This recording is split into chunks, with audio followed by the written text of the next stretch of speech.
Following the Senate hearing on energy, Malacanang expressed the concerns of the president, who said that all key players need to prepare and anticipate scheduled downtime of power producers to avoid the need to impose high energy rates to consumers. Yana Dormitorio has the story. Ang sobra o di makatuwirang tubo, unjustifiable profits. Malacanang stressed that Malampayas shutdown is required for periodic maintenance, so the industry must prepare to prevent disruptions in the energy supply. Nais kong ilahad muli ang mga nauna ng pahayag ng Pangulo.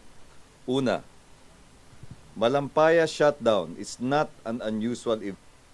It happens every 2 to 3 years. There is periodic maintenance required. Foreseen event yon or foreseeable event. Alam mo na yung magpo-produce ng fuel mo will not be able to produce. Then you have to find a substitute. So, yung pwedeng paghandaan, dapat pinaghandaan.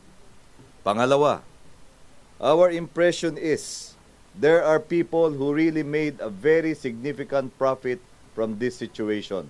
Under the EPIRA, there is need to look into possible collusion and abuse of market power.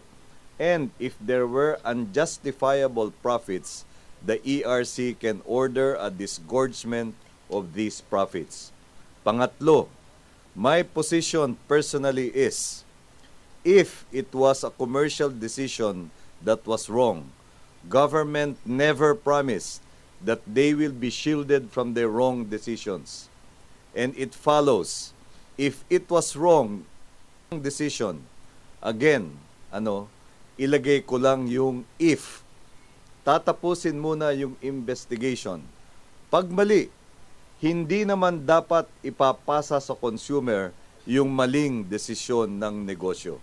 President Aquino directed the Department of Energy and the Department of Justice to ensure that there is no collusion among industry players to save the consumers from unjustifiable power rate hike. Kaugnay ng mga kaukulang hakbang na ito, heto ang mga ginagawang aksyon ng mga ahensya ng pamahalaan. Una, investigasyon ng DOE at ERC hinggil sa umano'y collusion, market power abuse at anti-competitive behavior. Pangalawa, parallel investigation by the Office of Competition of the DOJ. Pangatlo, review for possible amendment of EPIRA. Patuloy na tinututukan at inaalam ng Pangulo ang mga pagsisiyasat at pag-aaral na ito. Patuloy ring titiyakin ng ating pamahalaan na magkakaroon ng sapat na supply ng kuryente para sa mga pangailangan ng mga tahanan at industriya sa presyong makatwiran. Government is committed to ensure sufficient supply of electricity to households and industries at reasonable rates and foster a business climate that encourages continuing investments in energy development. Malacanang issued the corrective measures to protect the consumers and the power industry amidst calls for Energy Regulatory Commission Chief Zenaida Ducut to consider stepping down from her post. Ducut allegedly failed to give due notice to the public on the possible rate hike.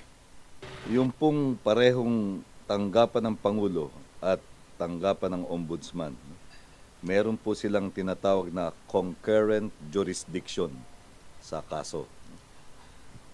Yaman din lang at yung kaso ay inihain sa tanggapan ng Pangulo, yung Office of the President ang magte-take cognizance. No? Suspension can be imposed if warranted. Only after respondent shall have submitted comment to the complaint and due process shall be observed.